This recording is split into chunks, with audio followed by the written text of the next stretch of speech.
ټولو ملګرو ته، مشرانو ته، سپین ږیرو ته، ځوانانو ته، خویندو ته د زړه د تله سلامونه کوم. السلام علیکم ورحمت الله وبرکاتو. ملګرو، د نیټ د تکنیکی مسلې په وجه باندې زه په وخت باندې لایو نه راغلم، بلکې دا څه وخت چې زه لایو نه راځم، مسله دا وي چې زه د موبایل نه لایو راځم، بیا کالونه راته کېږي چې موبایل نه لایو نه راځم، یعنی ډیوایس وي، ډیوایس زما نه ورکېږي زیات، ځکه چې تګ راتګ مې زیات وي نو ورک شي رانه. نو د څو میاشتې هغه ډیوایس ونه، اوس هم څه په مشکله باندې تکنیکي مسله وه، ځکه لیټ لایو راغلم. اول به په پښتو کې خبرې کوم، بیا به آخر کې لږ څه خبرې په اردو هم کوم. هسې هم د خوشحالۍ خبره دا ده چې پښتو ژبه باندې لیکل اوس نیچرل زیات شوي دي د عام ولس، یعنی خپل په خپله، حالانکه نه خو څه سکولینګ شوی دی، بیا هم په پښتو ژبه لیکل باندې زیات شوي دي په فیسبوک چې موږ وینو، او خدای دې وکړي دا نور هم زیات شي. ملګرو، زه به نن په مختلفو مسایلو باندې خبره کوم، او دغه بیرونی هم اندرونی هم، زموږ د وطن په ستونزو هم، زموږ په مطالباتو هم، او د پښتون وطن سره چې کوم اوس څه روان دي په دی هم. اول که خبره وکړو، دلته د ریاست لخوا د دغې تحریک پر خلاف د اول ورځې نه چې کومې پروپیګنډې لګیا وې، کوم دروغ لګیا و، هغه دروغ، هغه پروپیګنډې چې کله دوی ولیدلې چې دا ختم کېږي، نو هغه ته یې لږ نور، یعنې چې لږ نور مضبوطې شي، بیا یې کوشش وکړه، خو هغه تر اوسه پورې داسې نه وشول، نه ثبوت څه راغلل، نه څه شی. بیا آخر کیسه دغه ځای ته راغلله، د ډي جی ایس پي آر به ویل چې مطلب دا خو خبرې ټیک کوي، خو کله یې ویل طریقه کار نه دی صحیح، کله یې ویل لهجې نه دي صحیح، او بیا ډېر په بخښنه سره وزیر اعظم هم دا خبره وکړله. ما ته خو لږ په دې ګیله راغله چې دا خبره خو ډي جی ایس پي آر کوي، نو ته خو کم سے کم د هغو خبره مه کوه، ته خو نیوټرل خبره کوه، خو موږ خو محکوم یو، خوار خلک یو، یعنې موږ خو مظلوم خلک یو، په موږ باندې خو د چا سره بې ثبوته بې بنیاده تنقیدونه هم په موږ باندې زیات کیږي. د کالونو راسې موږ ووژل شولو، په موږ بمبارۍ وشولې، زموږ کورونه ډنګ شول، هر چا را سره په عملي صورت باندې ظلم وکړه، چا را سره په زباني صورت باندې ظلم، د چا چې څومره وس رسېږي تر هغه عمره ظلم کوي را سره. نو دغه دا هم چې دا زموږ بېوسي ده چې موږ چاته هم څه ویلی نه شو، دا زموږ انساني خویونه هم دي چې موږ چاته څه وایو نه، بس صرف دومره هغه وکړو چې یعنې که څوک هم دا خبرې کوي چې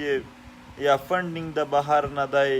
یا د دوی لهجې نه دي سمې، فنډینګ د بهر نه دی. پاکستان دېرش ښکاره او په دېرش خفیه ادارې لري، د دنیا په هرې خفیه ادارې کې دننه د دوی کسان دي، نو ثبوت یې ولې نه راوړي؟ دوی دومره غچې کوي، یعنې کیسې کوي، ضرورت به نه وي ورته، بس یو وړوکی ثبوت یې راوړي. خو بهرحال خلک هم اوس پرې پوه دي، ټولو وپېژندل چې دروغ وایي، او دوی خپل هم په ځانونو پوه دي چې یعنې مطلب دغه شی مزید دا چې کوم د دوی دا چورن دي دا نور خرڅېږي نه، خو د غریبانانو سره نور هستې لاره ورکه ده، ځینې نه شته څه لار ورسره چې څنګه دا د رښتیاو مخه ونیسو، څنګه دا رښتیا په دروغو پټ کو. خو بهرحال د دوی اوس یعنې مطلب هغه لیکلي دي چې د دروغو په سټنډو باندې خپل ایکسپایري ډیټ وي، هغه بیا ختم کیږي. د دغې قام سره، پښتون قام سره ډېر په اوږد مهال باندې دغو ریاستي ادارو دروغ وویل، اوس یې ایکسپایري ډیټ ختم شوی دی، اوس دوی ایکسپوز شوي دي، ښکاره شوي دي دوی چې دنې دا ستاسو عمل دی او ستا دغه کار مو دی. بیا وایي لهجه غلطه ده، د څه شي غلطه لهجه ده؟ تاسو ما ته ووایئ د چا مړی وشي ورور یې مړ شي هغه د قاتل نام اخلي وایي دا لهجه غلطه ده. نو هغه کار ته غلط څنګه ووایو، په کومه طریقه ووایو؟ یو غلط طریقه کار شوی دی، موږ یې په کوم انداز ډیفاین کو. دوی راته ودښیي سمه لهجه څه شي ته وایي. ما خو ورته ویل اگر رښتیا ترخه وي، په اردو کې هم متل دی سچ کڑوا ہوتا ہے. دا هغه د رښتیا ترخوالی محسوس کوي، نو هغه دپاره سم الفاظ نو مومي ډیټیکټ کولی نه شي چې دا څه شی دی، یعنې څنګه. نو هغه د رښتیاو ترخوالی دی، هغه دوی کوي، نو ځکه ورته لهجه ناسمه ښکاري. او بیا وایي فارن فنډینګ، ګیر څه دومره غټ غټ کوي، تاسو خو ریاستي خلک یې، ثبوت راوړئ او په هغې باندې کار وکړئ چې موږ ته هم پته ولګي، دنیا ته پته ولګي چې څه دي. ملګرو دا خو هسې دوی خبرې دي، اصل مسله په پښتون وطن باندې جنگ دی. د دغې جنگ مخنیوی څنګه وکړو؟ ملګرو تاسو وینئ په لیویز فورسز باندې د څه وخت نه ډېر شدید اټیکس شروع دي. دا په جنوبي پښتونخوا کښې هم پیښیږي، په کله سیف الله کې پې وشوه، بیا په سنځاوۍ کښې پې وشوه. سنځاوي کښې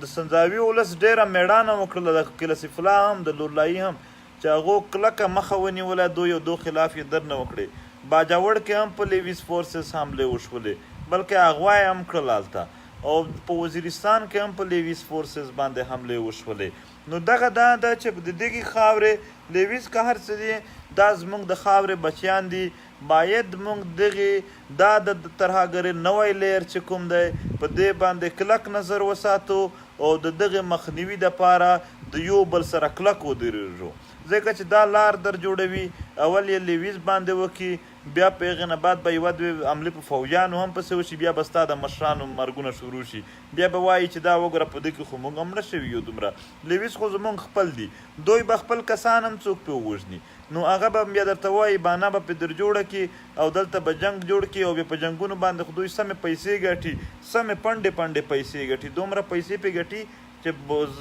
یعنې زه او ستا یې صرف په خوله یادولی شو. 63 اربه ډالره خو یې داسې خوړلي دي چې بیخي یعنې مطلب چروت نه پې خرابوي، بیخي چې ودرېږي کله په نورو باندې الزامونه لګوي چې فنډینګ کړي. او دته مطلب سوچ کوم چې هغه ته به څه اندازه لګېږي چې دا ټکی په خوله یې څنګه راوځي. ته 63 اربه ډالر د وخوړل او خورې یې لا نور هم، او نور لا پلینینګونه جوړوي چې څنګه ګټه وکړم د خلکو په وینو باندې، او ته له دغه کیسې هم کوې. یعنې دوی خو خیر په د شرم په دې کیسو باندې ډېر تېر شوي دي، خو بیا هم د دوی سره زموږ څه کار؟ زموږ کار دی د خپل وطن د امن سره په دې کې دننه چې هر کله دوی دلته یعنې رکاوټ جوړېږي، موږ به کلک د دغه خلاف ودرېږو او خپل غبه کوو. د ارمان لوني کیس که وګورئ ملګرو، ما بارها ویلي دي، په دې ریاست ته موږ ته ډیفاین کړي، په وضاحت ته وکړي چې کله پوزیشن په هغه کې وه، یعنې په ساحوال کې وه، هغه دپاره خو احتجاج هم جایز دی، هغه دپاره احتجاج کې سمه هغه غلط لهجه هم استعمالیږي، خو څوک هم څه پې نه وایي، بیا هم ټول ورسره همدردي هم کوي، ځکه چې وایي هغه کس مړ شوی دی که نه. نو بیا چې دغه د په هغې باندې ترهګرۍ کیس و، ترهګرۍ په هغې باندې الزام و، بیا جی آی ټي جوړه شوله، په جی آی ټي کې هغه په ترهګرۍ سره نږدې کس ثابتېږي، نو هغې فیملی ته 3 کروڑ روپۍ هغې نه پس بیا ریلیف هم میلاویږي. موږ دا وایو چې ارماندوني خو یو ټیچر و، په هغې باندې خو هېڅ د ترهګرۍ کیس هم نه و، بیا هم دغې پولیس ووژو، اول ښه 2-3 میاشتې مسلسل دوی اف آی آر نه کوه، او بیا چې اف آی آر وشو ملزمان دوی اوس نسی یې هم نه. دا یعنې مطلب یو قسم ده چې که هلته ترهګر هم وي، هغې سره به دوی روغه رویه کوي، آیین به ورته یادوي، هغه ته جوډیشل کمیشن جوړېږي، خو زموږ تش اف آی آر نه کېږي، او که کوي هم بیا دوی ټول ورسره ودرېږي، او د چې کوم ملزم وي مجرم یې بچ کولو کوششونه کوي. دا پیغام دوی تقریبا پښتون قام ته تر اوسه پورې ورکړی دی. پښتنو په چیلنج سره وایم، یوه داسې واقعه چې ټول پښتون قام پې دردېدلی وي، تاسو ماته هغه یوه وښیئ چې هغې د تحقیقات شوي وي او داسې سزا یې مجرم ته میلاو شوي وي، لکه په زینب کیس چې ملزم ته میلاو شوه، لکه د دغې تحقیقات چې وشول د زیشان. موږ دا نه وایو، د چا سره مو په والله هیڅ ذاتي زمونږ غا نشته دی، نه په مونږ کې څه تعصب شته دی نسلي. مونږ وایو څومره هم په دنیا کښې څوک آباد دي زنده باد، خدای دی آباد لري، خدای دی خوشحال لري، زمونږ په زړونه خوشحال دي. د چا چې څه شی دی هم خدای چې څه ورکړي دي خدای د نور هم ورکړي. زمونږ د چا سره څه تعصب نشته دی. زمونږ صرف و صرف دا ده چې زمونږ سره د هم نه کېږي. زمونږ په خاوره باندې بدامني د نورو خاورو د خوشحالۍ دپاره جوړېږي، د امن دپاره هم نه، صرف چې هغه خوشحال وخت کېږي. ولې به زمونږ خاوره کښې وژنې کېږي؟ د ارمان لوني کیس زه په ښکاره وایم چې ارمان لوني که دوی کیس نال کوي، والله ما مخکې هم ویلي چې یو ځل بیا که کله هم مکمله ناامیدي راغله تقریبا را روانه ده، بیا به پښتانه خپل عدالت لګوي، بیا به سره ګورو. په والله په قسم سره معاف کول نشته دی، معاف کول بیخي نشته، په هیڅ صورت نشته. خدا به ډیره ښه وي چې تاسو خپل انصاف وکئ، چې خپل یې نه کوئ هغه به دی تنګ آمد به جنګ آمد. آخر به بیا موږ خپل عدالت خپل سیټ کوو. خو موږ فلحال دغې ریاستي عدالتونو ته ناست یو. دا عدالتونه چې مکمل د دوی په لاس کې دي، په دې کې هم دوی تش اف آی آر نه کوي. د انصاف خو هغه اول غنه درته کوي. ارمان کیس خو اوس وشه، ما ته د پی ټي ایم باندې ډېر خلک نیوکې لري. ټیک ته د نقیب په کیس کې دا خلک څه وایي؟ د نقیب په کیس کې د دغو خلکو څه رایه دی چې هغې آیا او دا داسې لوبه شروع ده چې هغه روانور دی 3 ځله یعنې عدالت وویل چې دغه مطلب فرد جرم په عاید شو، او هغه فرد جرم چې په عاید شو یو ځل په عاید شو، قوم کو خوشخبری پر راویانور باندې فرد جرم عاید شو. فرد جرم په یو سړي عاید دی خو جیل ته نه اچوي. بیا دوم ځل بیا چې داسې قوم له شور شروع که چې دغه خو د نقیب کیسه د روانور، بیا دوی څه وکړل چې بیا یې روانور ویل چې بیا فرد جرم په عاید، بیا یې خوشخبري، بیا یې اوس بیا وویل چې فرد جرم په عاید. هر ځل بس صرف وایي فرد جرم. دلته خو څوک 2 کسان چې عام جګړه واقعي صرف لاس سره واچوي، هغه باندې هم چې اف آی آر وشي یا الزام راشي، پولیس یې 2 ورځې په تاڼو کښې بند ساتي. او دا په یو سړي باندې د قتل نه د قتل عام الزامونه دي، دوی یې بهر ته ساتي. او بیا هم لا موږ ته خلک وایي چې په تاسو پسې بیروني ایجنډا دی. څه شي بیروني ایجنډا د کار خو دلته غلط شوی دی. موږ خو څه دغه خبره نه کوو، د انډیا د امریکې خبره خو نه کوو، موږ خو دلته د دغې ولس خبره کوو، موږ خو د دغې وطن خبره کوو، موږ خو دلته چې کومې خلک خطا کړي دي هغې خبره کوو. ګوره که په غلطیانو باندې پردې اچولو باندې چېرته ملکونه جوړېدلی، په ولا پاکستان به سوپر پاور وای تر اوسه پرې، خو نه جوړېږي په دې باندې. په غلطیانو باندې پردې ور اچولو باندې چیرې هم ملکونه نه جوړېږي. حضرت عمر رضی الله عنه د یو ځل ټکری ورته وایي صادر ویشي، نو هغه صادر چې وویشي په هغه کې یعنې ځان ته 2 پاتې شي، دته یو بل یعنې غم ورکړي، کس خپل ټکری صادر ورکړي. نو هغه ولس هلته پوښتنه ځنه وکړي چې دا 2 صدر د کومه راغی؟ یعنې دومره وړوکې خبرې باندې خو غلطي هم نه وه، په دومره وړوکې خبرې باندې هم کوېسچن چګول بیا څه شی د عمر خلافت تر اوسه پورې هم تر ټولو مضبوط خلافت تر شوی دی. دا ملکونه، ریاستونه، قامونه په غلطیانو راښکاره کولو باندې مضبوطیږي. دلته خو د فوج نه خدای نه هم غټه درجه ورکړې ده، نعوذ بالله شرک شروع دی مکمل. په دې ریاست کې په خدای او په رسول پسې چې څوک خبرې کوي هغه به معاف شي، خو چې څوک په فوج پسې چا خبره وکړه هغه بیا دوی نه معاف کوي. هر ځای کې دوی ورته رکاوټونه جوړوي، هر ځای بیا د دوی د وژلو، د مړولو، د نیولو د دغې کوششونه کوي. دلته اوس دا لوبه شروع کړې ده چې یو خو چې څوک پی ټي ایم کوي بس فردن یو ته به دی کال کوي. ساده کالونو نه دا ځوانان یریږي هم نه، په نیولو پې ستړی شولې، په وژلو پې ستړی شولې، هره لوبه دې ورسره وکړه، خو دا پښتانه ځوانان تا پرشان نه کړل. اوس بل هغه موږ روزانه وینو پلانکي ځای جرګه د کور کمانډر سره ملاقات او مسایل حل کړ. و ته د کور کمانډر سیاسیت صفا ووایې چې په صوبه کې نه ګورنر شته نه وزیر اعلی شته دی، ځکه چې نه به وي تاسو لیدلي. چېرته ته مثال راکړه چې د ګورنر یا د وزیر اعلی سره څوک میلاو شو؟ نه ډایرکټ د کور کمانډر یې ورغواړي، بیا هلته ورته ووایي چې زه معافي چاہتے ہیں ہم سے تو غلطي ہو گئی، که نه راشه د ټول قوم مخ ته دا کیسه وکړه چې غلطي څه غلطي شوې ده. داسې وړې غلطي خو نه دی چې ته په لار راغلی یې، څنګل مې در سره لګېدلی ده یا تا را سره لګېدلی څنګل مو نه دي سره غلط، مړي شوي دي، 1 لاک د فاټا کورونه ډنګ شوي دي، دلته 80,000 پښتانه مړه شوي دي، د هغې په وسایلو باندې قبضې شوي دي، دلته عزتونه لوټ شوي دي، دلته خلک ورک شوي دي. ته راشه ستا دا چې په کومو خلکو په صف شه ته ودرېدلی یې جرنیله، ته خو یې پښتون خو د بل په صف شه درېدلی. د دغو خلکو که چا 80,000 نه 14 کسان په لاهور شه مړه وو، پوره پاکستان یې په سر اخیستی وو. دا خو یو کس نه دربشي، یو کس په سایوال شه مړ وو، پوره پاکستان یې په سر اخیستی وو. موږ وایو زنده باد، دوی هم خپل حقوق غواړي، خو دا خو چا نه وویل چې بس معافي چاته غلطي هو گئی استی، نه کمیشن ورته جوړاوه نه بل ورته جوړاوه، ما خبره کوي. دا ته ستا سبا چې ستا بچیان څوک در ووژي هغه درته ووایي چې بس غلطي رانه وشوله، نو ته به یې معاف کړې؟ ته نه معاف کوې. ته خو چې څوک په تاسو پسې خبره وکړي هم صرف هغه وژنې، خو بل چې ووژنې هم بیا وایي زه به صرف په خبره هغه کوم. دا نه کیږي. ته ټروت اینډ ریکنسیلیشن کمیشن جوړ کا چې سمه پته ولګیږي چې چا څه غلطي کړې ده، چا وژنې کړې دي، چا دهشتګردي جوړه ده، چې د دغه پوره حقیقت راوځي. دا په یو دې خبره باندې نه کیږي چې ته دلته راشې او د پروپیګنډې دپاره د په ټول فنډینګ د چا سره دی دلته؟ دوی د ځان سره اخیستی دی، بس په هغې باندې صرف څه کوي؟ د خلکو بلیک میلینګ کوي. نو دغه یې راون کړی دی. دا قطعاً د مسایلو حل نه دی.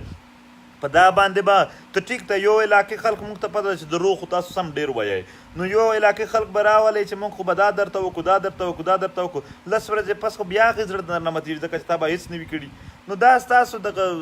د څو ورځو دپاره ټیمپو چې جوړوئ په دې باندې کار نه کیږي. پراپر د پی ټي ایم په مطالباتو کښې ټروت اینډ ریکنسیلیشن کمیشن موجود دی، هغه ومنئ. دا کام د ولس به هم خوشحال شي، د رښتیاو پته به ولګېږي. خدای دې یو ځل رښتیا راولي، بیا به دا پته سره ولګېږي چې چا څه ویلل هغه ټیک و که غلط و. نو خبره خو دا ده چې د دروغو ته هم سره پېښ دی. دوی تر ټولو لوی کاروبار په دروغ ښه چلېږي، چې چېرته دروغ زیات وي هلته دوی کاروبار هم زیات چلوي. دوی په یره په خوف په دې باندې چې کوم خلک زیات ویروي، دوی په هغې کې دنه پالیسي لا هم زیاته چلولی شي. په والله خو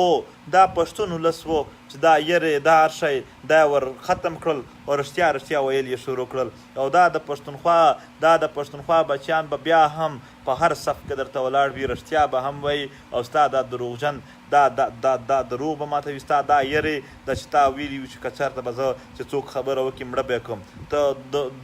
دومره د نه ویرټ سړی شوی چې ته د پښتونخوا په خاوره باندې یو ځل پښتانه راپاسي، په هغې نه پس دا کار کوي. ها چې تر څو پره پښتانه نه وو راپاڅېدلي یا پښتنو زور نه کوه، تر هغې پره تا ته ډېره مو کوه چې انصاف دې کړی وای، نه دې وکړه. اوس بیا دا پښتانه په خپل قوت باندې هم په زور هم انصاف درنه غواړي. ملګرو دا اوس هم په جیلونو نه هغه ورځ عارف وزیر راووته، ولایت شاه افریدي راووته، په والله چې جیل نه راوځي اول ناره یې دغه وي د چې کوم دی دلته بهر په هغه ناول وله. نه دې په جیلونو څوک پر شا کړل، نه دې څوک په وهلو پر شا کړل، نه دې په مړولو پر شا کړل. درته معلومه شوله چې د رښتیا لار څومره زور لري، رښتیا څومره زورور دي. ستا دروغ ته چې فل طاقت ورکې، فل ټول زور د ریاست ورکې، بیا هم د رښتیا مخه نشي نیولی. دا ویاړ موږ ته حاصل دی، دا ویاړ موږ ته حاصل دی. د علمزیب تا جیل ته واچوه. علمزیب یو ډېر ایجوکیټډ کس دی، انتهایي اخلاقي کس دی، اختر و ورسره اکرام او احسان ډېر د کم عمر دی. هغه په جیل کې دی چې تاسو پی ټي ایم ولې سپورټ کوو. علمزیب به د میسنګ پرسنس او لینډ ماینز ویکټم د دغه پروفایلینګ کوه، د یو نام به لیکه، هغه به په مخ راوړل، دوی ته به ثبوت پیش کوه. دوی د هغې رښتیا، د هغې خوند مند د اوښکو، د هغې نه یې روه. علمزیب یې ونیوه. ملګرو ما پرون هم لیکلي وو، غر هغه یې د ابینندن په پاکستان حمله وکړله، خو بیا هم دته فینټاسټیک چای د علاج او د خیرسګالي په طور باندې انډیا ته ورکه. آیا دا علمزیب او داسې بلها نور ځوانان چې دوی ونسي، دوی چیرې دا رویه ورسره کي، دا خو بیا په والو په جیلونو کښې مړه شي. هغه ورځ هغه د مردان کس په جیل کې مړ و، هغه د کورم ایجنسي یو ځوان په جیل کې مړ شولته. دوی خو پښتانه ځوانان په جیلونو کې په ټارچر سیلونو کې مړوي، خو ابینند ته فینټاسټیک چای ورکوي. دوی د هندوستان سره خیرسګالي تقریبا په هر میاشت کې یو ځل کوي خو د پښتنو سره چیرې خرڅګالي نه وکړه دوی هغه پښتانه چې دلته اوسېږي هغې سره خرڅګالي نه وکړله دا پښتانه خو دوی بېروزګاره وساتل او په دې بېروزګاري کې بیا دا یعنی موږ مجبور یو بېروزګاره و بیا د یو نوکرۍ په لالچ کې موږ نوکري ته لاړ شو په نوکري کې ساین رانه واخلي چې نه به داسې ماحول راته جوړ کړي چې موږ بیا نستی د خپل وطن خبره کولی شو نه یې د خپل تاریخ کولی شو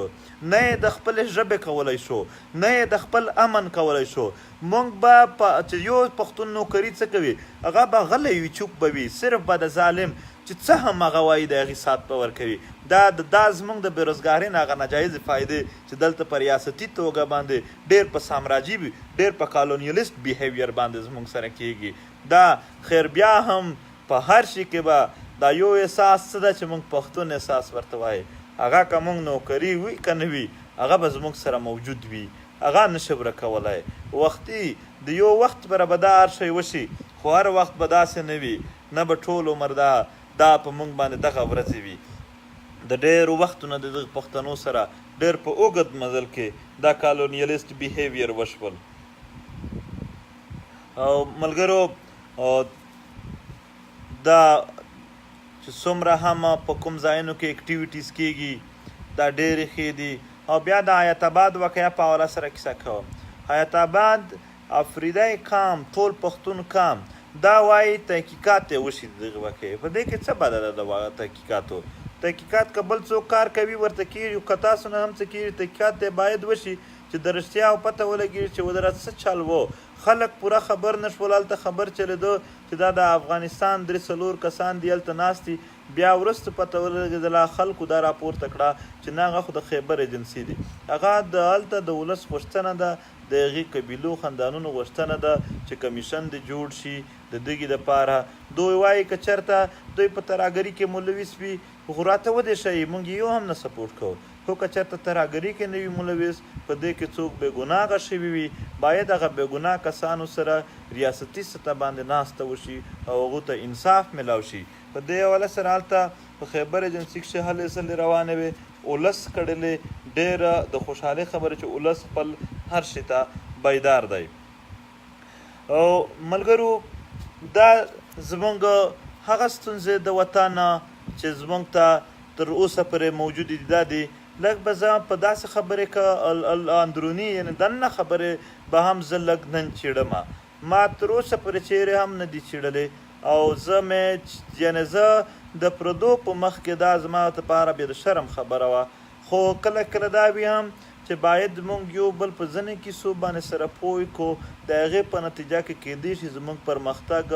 زموږ مخ ته تګ ښه وشي ملګرو چې څو هم موږ په اتحاد زیات وو دومره به د دغې د پښتنو دشمن ته نقصان وي او زموږ وطن ته به ګټه وي ملګرو زموږ براډ هغه مقصد براډ ډومین مو غټ مقصد مو خپل اتحاد د پښتنو یووالی او د پښتنو دښمن ته ځینې زور ورکول هغه ته زور شول شکست ورکول دغه دی اوس که لکه یو ملګری دی هغه یو جلسه ته ځي هغه جلسه ډیره کامیابه کیږي او په جلسه کې نندی د دا ګیلس نه کوي چې زه په سټیج ناست یم که لاندې ناست یم که کوم طرف ته لاړم که تقریر وکړه که نه وکړه ځکه چې زموږ مقصد خو دغه نه دی زموږ مقصد خو ظالم ته زور ورښکاره کول دی هغه پریشرایز کول دي نو که هغې جلسې وجه واقعي ظالم پریشرایز شوی دی نو زموږ مقصد خو پوره شوی دی که زموږ مقصد د کام او د وطن وي نو باید په دې خبرو باندې په وړو خبرو باندې دلته ګیله نه وشي د پښتنو کیس په وړو خبرو مه کمزوری کوئ دلته عجبه خبره ده وایي که پلانکې په غږ شوي په تحریک کې نو بیا به زه نه یم نو ته د هغو خوندمندو هغه چې دلته په اوښ کې انتظارونه کوي هغه ماشومان چې په لینډ ماینز کې دا ټولې غوښې وورځي یا ډوکې پاتې شي ته د هغو کیس صرف د یو سړي په دې تحریک شي په تک باندې خرابوي چې هغه چې وي بیا زه نه یم هغه چې ځي له هغه چې نه وي بیا زه نه یم که نه دا د چا په وجه ننوتل یا د هغې په وجه پاتې کېدل دا به زما په خیال سره د کام او د وطن هغه غټ مقصد څه دی هغه په نظر کې نه ساتل دي بلکې ذاتي څه خبرې ساتل دي د هغې د وجې کېږي باید موږ وړو خبرو ته نه وګورو دې ته وګورو چې آیا زموږ وطن او زموږ کام زموږ خلک پر مخ روان دي که پر شا روان دي زموږ خلک په د یو کال کې څومره مخته لاړه مزید یې څومره مخکې پوه کړو باید موږ د خپل یو منځ کې سره خواږه شو د یو چا نه مثال در کوم ستا په ذهن کې د یو چا نه غلطي وشوله نو ته داسې طریقه ورسره خپله کړه چې غلطي په داسې طریقه ورته وشوه چې دی پردی نه شي دی خپل شي دته د غلطۍ هم احساس وشي او دی پردی هم نه شي دا طریقه کار باید ټول ملګري په ډېر ښه انداز سره وکړي مونږ د چا یعنې که یو څوک زموږ نه لرې کېږي هم ځان رانه پرې کوي هم باید مونږ د هغې سره هم داسې طریقه خپله کړو چې هغه راخپل شي ولې داسې طریقه ورسره خپله کړو ځکه چې مونږ د کام یووالی غواړو مونږ د خپل وطن د خلکو زمونږ د خپل پښتونخوا وطن د ولس اتفاق غواړو نو په دې اتفاق کې به تر یو حده مونږ د خپل ذاتي غصه جذبات دا به کنټرول ساتو بلکې هر څه چې کوو یو ځل چې پوسټ باندې لیکل کې یا چرته ویلل کې یا څه هم وایې یو ځل یې جج کوه چې آیا د دغې نه وطن ته ګټه رسي که نقصان د دغې نه اتفاق اتحاد جوړیږي که کمزوری کیږي د دغې نه زما او د بل پښتون په زړه کې دننه مینه زیاتیږي که نفرت زیاتیږي که چېرته نفرت زیاتیږي بې اتفاقي زیاتیږي کام ته نقصان دی وطن ته نقصان ولس باید مونږ هغه خبره هغه نه وکړو او که څوک یې زموږ په مخ کې کوي هم مونږ ورته مخامخ وایو چې وروره تا شمت غیبت دلته مه کوه د دغې نه کمزورتیا نه جوړیږي مونږ په خپل منځ کې نه بلکې د څومره هم مونږ ښه زده دي باید مونږ ټول ښه د خپلو سره وکړو مونږ چې څومره بد زده دي هغه باید د بدو خلکو سره یعنې هغه خلکو سره چې هغه د پښتنو دښمن دي هغې سره وکړو دلته ډېر شکوک و شبهات په خپل منځ کې پښتانه پله کوي دا د محکومو کامونو یو لوی خامي پاتې شوې ده چې محکوم کامونه اکثر په خپل منځ کې یو بل ته سره مشکوک وي خو چې دشمن یې خاورې ته راځي هغه ته بیا دوی قدرمن هغې قدر وي ورسره نو باید په خپل منځ کې مونږ مزید دا کالونیلیست بیهیویر د ځان نه وباسو په خپل منځ کې یو بل سره مشکوک نه شو په خپل منځ کې یو بل سره نه شو هغه ورځ د ډی خان ملګرو څه میټینګ کړی و په هغې کې ډېر یعنې مخلص کسان و خو بیا داسې ماحول جوړ شو چې یعنې په خپل منځ کې د زړبدګۍ زیاتې شولې ځینې کمې نه شولې نو باید په داسې صورتحال کې داسې یو انداز اپناو شي چې مونږ کسان یو چا نه غلطي وشو باید هغه بیا راخپل کو نه کې چې په یو غلطي باندې مونږ بیا څوک پردی کو دا نن د لولایي جلسه وه په والله زه نه پوهېدم یعنې چې څه وکړم تقریر ورته وکړم نه وکړم په والله دا خبرې نه وي کول پکار خو هغه په خپل منځ کې چې کله هم لږ ملګري سره خفه وي هم زموږ زړونه خفه وي باید یو ځل خو د کام دغه ورځې در په زړه کا دا خو در په زړه کا چې دوی غوښه پراته وو په هغې نه پس دې ګوره چې اتفاق اتحاد کولی شي که نه شي کولی تر ټولو لوی کار دا دی چې اتفاق اتحاد وکړي اتفاق اتحاد په ښو زړونو کېږي عجیبه خبره وي چې په دې ملګرو کې چې په خپل منځ کې اتفاق نه سره کوي سبا یو خدای دې نه وکړي مړ شي بیا به همدردي ورسره ساتو ولې په ژوند نه وساتو نو باید په دې باندې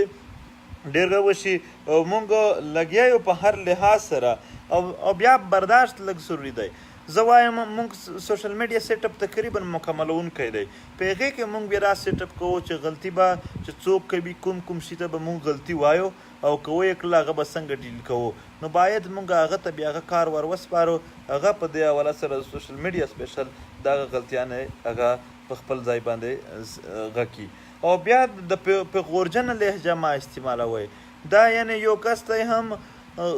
هغه زموږ سره په لاره روان دی په یو لاره سره روان یو بیا هغې دپاره چې زه پیغورجنه لهجه استعمالوم چې نه ته خو یا کم پښتون یا هغه ګډ سره د یو پښتون سره هم دا پیغورجنه لهجه ما استعمالوئ ما بار ویلي دي چاته ګل خان هم ما وایه هېڅ صورت نشته موږ ټول پښتانه یو موږ چې کوم کس زموږ مخالف دی خو پښتون دی په ولایګي ته مو غاړې ازادي دي هغه رانږدې کوو هغه په دې نه پوهېږي چې زه او ته سره یو شو دغه د وطن ګټه ده خو زه خو پې پوهېږم چې زه او ته سره یو شو باید دی که مخالفت هم کړي چې زه یې نه وکړمه د پردو یې نه وکړو صرف خلک ځانونو ته راخپل کړو دا د اتفاق ارمان دا د اتحاد ارمان دا د ډېرو سپین ږیرو ده دا د ډېرو اتلانو دا د تاریخ ارمان دی دا د پښتنو د لوړ تاریخ ارمان دی باید موږ د خپل تاریخي ارمانونو سره لوبې نه وکړو هغه یو ځای ته یعنې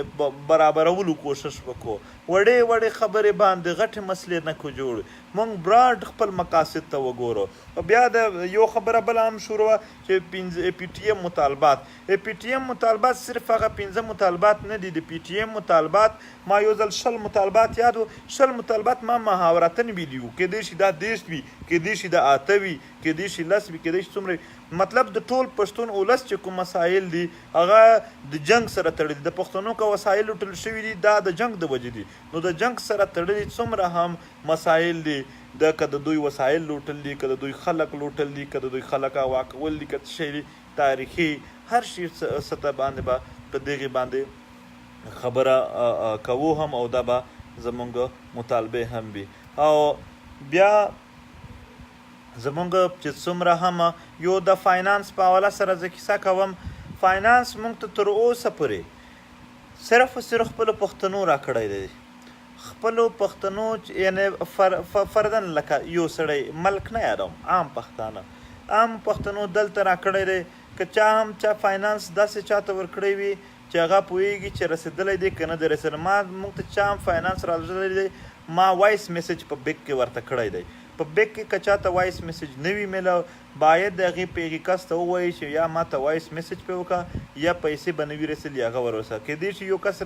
را رسېدلی وي موږ ته خو په بیک باندې ما وایس میسج نه وي پرېښودلی یا کیدای شي نه وي رسېدلی بیخي ځکه مې وایس میسج نه وي پرېښودلی نو په دې حواله سره هر سړی هغه خپل کلیرنس تاسو وکړئ او بله خبره په یورپ کې چې کوم څومره هم پښتانه دي خدای د آباد لري تر اوسه پورې دوی د دې خوا پښتنو ډېر د غبرګون ورسره کړی دغه نو آینده هم دغه توقعات ځنه لرو دوی په سفر کې وخت تېروي خدای د آباد لري د لر او بر افغان وطن پښتانه هلته په ډېر میړانه سره د پښتون وطن د ستونزې هلته یو غږ پورته کوي د هغې اثرات دا دي چې دا ریاست په دې کې دنه ډېر ظالم خلک دی هغه موږ بیخي کرش کول غواړي چې کله وویني چې د دوی سره په هره خوا پښتانه ولاړ دي بیا دوی نور هم پریشرایز کړي باید دا پښتانه په منظمه توګه د پی ټي ایم د بیرغ لاندې د پی ټي ایم د جنډې او ایجنډې لاندې خپل کار مضبوطی سره کوي نه کې څه کمزوري راولي زموږ په عربو کې او زیات پښتانه مسافر دي پښتانه خو خپله خاوره باندې ژوند نه لري پښتنو خاوره خو یعنې تباه ده څه دې وکړي دلته نه پکې روزګار شته دی تعلیم هم پکې برباد دی او د دغې خاورې وسایل ما هر وخت ویلي دي مور خو وطن وي مور یوه شوچه مور وي مور چې کوم وي هغه تا ته 2 کاله پای درکوي خو چې کوم وطن مور وطن دی مور یعنې خپل وطن چې انګریز هم ورته مادرلینډ وایي هغه تا ته ټول عمر د وسایل د مور شودوي هغه درکوي تا په هغه ساتي مونږ خو د خپلې لوی مور وطن د پی او د وسایلو نه محروم شوي یو په دې خاوره که چېرته په خپلو وسایلو باندې پښتانه خپل اختیار ولرلو په قسم سره یو پښتون به هم داسې د خپلې مورکۍ داسې د خپلو لوڼو زامنو نه لرې ژوند نه کړي تېر دوی به په خپلې خاورې باندې روزګارونه میلویږي ورته نن ته وینې د بېروزګارۍ حد دی کنې په دې دا په بلوچستان کې د بلوچ او د پنجاب دښمني وه خو هلته بیا دوی دغه ښه وکړه د بلوچستان اوس هم څومره لیډران دي هغه دا وایي چې زموږ هېڅ دښمني د پښتنو سره نشته خو ریاست چالاکي وکړله زموږ پښتانه یې هلته وروستل په 15,000 برتي کړل او هلته یې د پردو بدوکشه جنګوي چې هغې زموږ وطن ته څه پیدا نه وي پښتونخوا وطن ته پیدا نه وي خو که ګیس ځي هم هلته به ځینې ځي لاهور ته او که سره زر یې وړي هم هلته به وړي او که سیپې کېږي په هغه خاوره د پنجاب په خاوره به تېرېږي خپلې خاورې نه ولې داسې دي ځکه چې بېروزګاري ده هغه غریب خو د بېروزګارۍ د وجې نوکري ته تللی دی کنې که بېروزګاره نه وی په والله که 2 ورځې نوکري یې هم داسې په پردو کیسو کې کړې وی خو دا ولې چې پښتون وطن د دوی د وسایلو لرې پراته دي ځینې ته ګوره ګیس په کرک کې دی خو ریفاینري فیکټري په فیصل آباد کې ده او د کرک خلک دومره مځکه لري د لکي مروت چې دومره د هیچا سره نشته دی هلته چې غریب څومره مځکه ده په نورو علاقو کښې دومره د خان نه وي خو دوی ته د اوبو سیټ اپ نشته دی په 80 کاله کې نه ورته وشه کنې که د دوی اوبه پوره وای د دوی ګیس د دوی په غاښ شوی نو بیا به دوی ولې په پردو وطنونو باندې دغه ژوند تېروه خو دا ده هم چې دا خاوره باقاعده طور باندې بېروزګاره ساتل کېږي او د هغې بېروزګاري نه فایده دا اخلي چې په نورو وطنونو نورو علاقو کې بیا د دوی د نورو خلکو نوکران جوړ شي نو دغه خبره ده چې پښتون وطن دلته یعنې څومره هم د دوی مسافر دي دغه ټولو د تحریک سره هم مینه او درناوی د تحریک ته احترام او د تحریک دپاره ډېر حساس پاتې کېدل د دغې باید موږ اندازه ولګوو او دلته داسې کیسې داسې څه رامخته نه کړو چې هغې نه بیا په کام شي مایوسي خورېږي او دا هم درته وایم څوک هم چې داسې تحریک ملګری وي او داسې پوسټونه کوي چې هغه یعنې کنځلې وي یا بل داسې کار کوي چې غلطه وي یا مایوسي خوروي په هغې ځای هغه زه چې ولې نه کوم بلاک کوئ انفرینډ کوئ او ریپورټ کوئ چې یعنې داسې کار په کار نه دی په موږ ته په خپل منځ کې پوهوئ یې په پوهولو کې کوشش کوئ هم رد بد مه ورته وایئ چاته یې مه وایئ غلطه لهجه مه ورته استعمالوئ چاته یې هم مه استعمالوئ او په اخلاقیاتو کې ډېر داسې چې در خپلولو وله بیا هم چې ډېر نه کېږي هم بیا انفرینډ که چې ته بس نه وینې چې دی څه هم وایي بس پرېږدي او په دې حواله سره یعنې او موږ لګیا یو تنظیم سازي په حواله سره هم تقریبا داسې نه ده چې مونږ کار نه دی شروع کړی تقریبا کار مو شروع هم دی په هر ځای شروع دی ځینې ځایونو کښې به کم وي ځینو کښې به زیات وي خو شروع وي زمونږ د کور کمیټي وتېره دا ډېر زبردست خلک و ډېر ښه خلک و یو کال یې ډېر زبردست محنت وکړ ډېر زبردست غی وکړ خو چونکې غیر جمهوري وه داسې وه چې صرف ما ډایرکټ ټاکلی نو په هغې حواله سره هغه اوس موږ لرې کړله موږ نوې جوړوو هغه په جمهوري انداز باندې د هرې ضلعې د ضلعې چې کوم تنظیمونه وي د هغې په خوښه به د هرې ضلعې نه کس واخلو هغه به بیا دا وي هم چې جمهوري به وي او زما بیخي یقین دی چې کېدای شي دغه تیر کمیټې کښې ټول خلک راشي یا نوي راشي یا څه هم وي خو څوک به هم دا وطن یعنې د عهدو دپاره نه د خپلو جذباتو دپاره نه بلکې د کام خدمت د وطن خدمت واقعي د وطن دپاره کوي په هر لحاظ کېږي یعنې دغې نه به څه ایښو دوی نه جوړوي چې یعنې که چېرته زه نه یم بیا هېڅ نه کېږي هر کله هر شی ممکن وي په هر انداز باندې د وطن خدمت ممکن وي دغه یعنې موږ به یو طریقه کار هر وخت داسې جوړوو چې په هغې کې کام او وطن اطمینان زیات وي اعتماد زیات وي موږ د کام او وطن ته سوالونه ډېر نه پرېږدو دوی ته جنجال ډېر نه پرېږدو داسې کیسې نه ورته پرېږدو چې هغه د دوی په ذهن کې سوالونه زیات ورته کوي داسې ماحول ورته جوړ کړو چې دوی کریټیو وي چې دوی تخلیقي وي چې دوی د وطن او د دغې وطن د بچیانو د پرورش دپاره د راتلونکي وخت دپاره لوی یعنې سوچونه ولري دوی کنفیوز نه وي نو زه ټولو ته هغه ته خراج تحسین پیش کوم او کېدای شي نوي هم وي خو نوي دغه راشي خو هغه به صرف لږ دا انداز وي چې هغه به صرف دا خبره نه وي چې د بس ما جوړ کړي وو نو ما هغه کړي دا ډکټرشپ به نه وي هغه د یو سړي هغه به نه وي ما ته نه خوند راکوي چې یو سړی صرف دغه کوي بلکې هغې نه پس په ټول سیټ اپ هم او هر شی هم په دې انداز باندې په ښکلې طریقه سره کوو او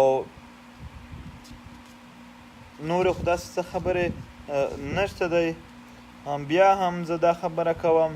چې که دلته څومره هم د شهیدانو خبره ده د ارمان لوني په حواله سره باید ملګري ډېر تکړه شي هر وخت د دپاره آواز اوچت کړي داسې د طاهر داوړ دپاره هم د نقیب مسعود دپاره هم او د علمزیب د اختر اکرام احسان دپاره هم ریاض میانی هم د ټانک نه ورکته زه د دو په ټول علاقه باندې د ټانک علاقه چې کوم ده د ګومل علاقه ده هلته چې څومره پی ټي ایم دی باید دغه زر تر زره د دغه خلاف د احتجاج اعلان وکړي چې لوی احتجاج وشي ځکه چې دا زمونږ د دغې خاورې بچیان دي باید د دوی دپاره همیشه زمونږ آواز اویلیبل به وي هم اویلیبل دی هم دلته زه وایم د یعنی سرکار چې پښتانه دي اکثر خپل پښتانه سپورټ کوي دلته خو چې کوم یې نه سپورټ کوي هغو ته وایم چې که تا ته چا بد راوړل یا اغوا شوې یا خدای دې نه وکړي تا ته چا څه نقصان در رسوه آواز د خپل ولس چګوي چیرې دی بل نه چګوي نه به څوک کمیشن درته جوړ کړي نه به څوک انصاف درکړي دا ولس به ستا دپاره آواز هم پورته کوي دا به تا یاد ساتي دا به ستا د بچو هم خیال ساتي نو ځکه چې څوک هم دی په د خپل وطن دی همیشه ښه نظر ساتي په خپل ولس دی ښه نظر ساتي ښه سوچ ته ورته لري ځوانانو ته دا هم وایم چې تاسو خپل تعلیم هم جاری ساتئ د تحریک سره سره او تعلیم کې د چې کوم ریاستي نصاب دی د دغې نه علاوه نور هم چې څومره زموږ د وطن تاریخ دی یا وسایل دي د دغو متعلق لوستې وکئ دا خپله خاوره وپېژندئ دا پښتانه که یو ځل دا وپېژندل چې خدای پاک موږ ته څنګه خاوره راکړې ده په والله په دنیا کښې زه نه وینم چې داسې خوږه خاوره چاته خدای ورکړه لکه موږ ته خو بس لا تر اوسه پورې مو هغه سنبال نه کړه باید موږ همت وکړو چې سنبال یې کړو او بیا هغه خبرې به بیا خو نه ریپیټ کوم خو لږ به په آخر کې په اردو باندې خبرې وکړمه ځکه چې د ځینې خلک وایي چې خامخا تو اردو کوه چې دلته بیا ټول پې پوهېږي سب سے پہلے تو سب کو سلام السلام علیکم ورحمۃ اللہ وبرکاتہ آج میں نے ہر حوالے سے بات کی یہاں پر ریاستی اداروں کی دم توڑتے ہوئے پروپیگنڈے کو مضبوط کرنے کی ناکام کوششیں ہو رہے تھے اس حوالے سے بھی بات کی اور پشتونخوا وطن کے ساتھ ہونے والے ناانصافیاں جو ہیں اس پر بھی بات کی اور بہت سارے اور یہاں عوامل تھے اور میں کہوں گا ایک تو باقی تو سب کچھ پتہ چل گیا کہ تقریباً جھوٹ بولا جا رہا تھا ریاستی پروپیگنڈا جاری تھا تحریک کو ناکام کرنے کے لیے کبھی کہا جا رہا تھا یہ تو لوگوں کو لڑوانے جا رہی ہے کبھی کہا جا رہا تھا کہ یہ رائن ڈی ایس کے ایجنٹ ہے کبھی کیا کہا جا رہا تھا کبھی کیا کہا لیکن سال ڈیڑھ سال پورا ہو گیا اور ابھی تک کوئی ثبوت یہ لوگ پیش نہ کر سکے یہ ریاست ہیں اس کے 20-30 یعنی مطلب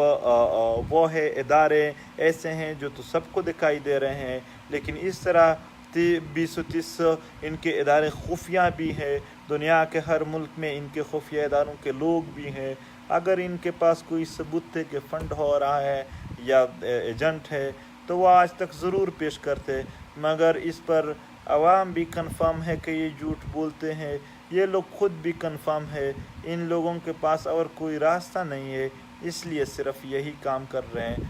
اور سچ کا مقابلہ وہ کس طرح سے کرے یہی تو ان کا ایک وہ ہے وہ کسی نے لکھا تھا کہ جھوٹ کے اپنے ایکسپائری ڈیٹ ہوتا ہے وہ پورا ہونے پر وہ اشکارا ہو جاتے ہیں ہمیں یوں لگ رہا ہے کہ ان جھوٹ کا ایکسپائری ڈیٹ ختم ہو گیا ہے جو 40 سالوں سے یہاں پر محکوم قوموں کے ساتھ یہ لوگ بول رہے تھے یہاں پر ایک بات ہو رہی تھی کہ غلط لہجہ ان لوگوں کے مطالبات کے لہجہ غلط ہے فنڈنگ باہر سے ہو رہی ہے یہ بات پہلے فوج کر رہی تھی اب ہمارا گلہ ہے کہ کم سے کم وزیر اعظم کو نہیں کہنا چاہیے تھا ایسا لیکن پھر بھی ہم وضاحت کریں گے کہ وہ غلط لہجہ اصل میں نہیں ہے ہم سچ بول رہے ہیں سچ کڑوا ہوتا ہے وہ کڑواہٹ محسوس ہو رہی ہے تو اس لیے یہ کہا جا رہا ہے کہ یہ تو شاید غلط لے جائے اور باقی فنڈنگ کے بارے میں اتنے سارے بیانات کی بجائے اتنے اچھل کود کی کوئی ضرورت نہیں ہے ایک چھوٹا سا ثبوت لائیں تاکہ دودھ کا دودھ پانی کا پانی ہو جائے نہ تمہیں اتنا اچھل کود کرنا پڑے گا نہ تمہارے یہ لوگ جو آپ لوگوں کے لیے مطلب سوشل میڈیا پر پروپیگنڈے چلا رہے، ان لوگوں بیچاروں کو اتنی تکلیف ہوگی، تو آسان سی بات ہوگی، وہ ہو جائے گی۔ پشتونخوا وطن میں گلے شکوے یہی ہے کہ ایک طرف اگر دیکھا جائے تو ذیشان جس کا تعلق ساہیوال سے تھا، اس پر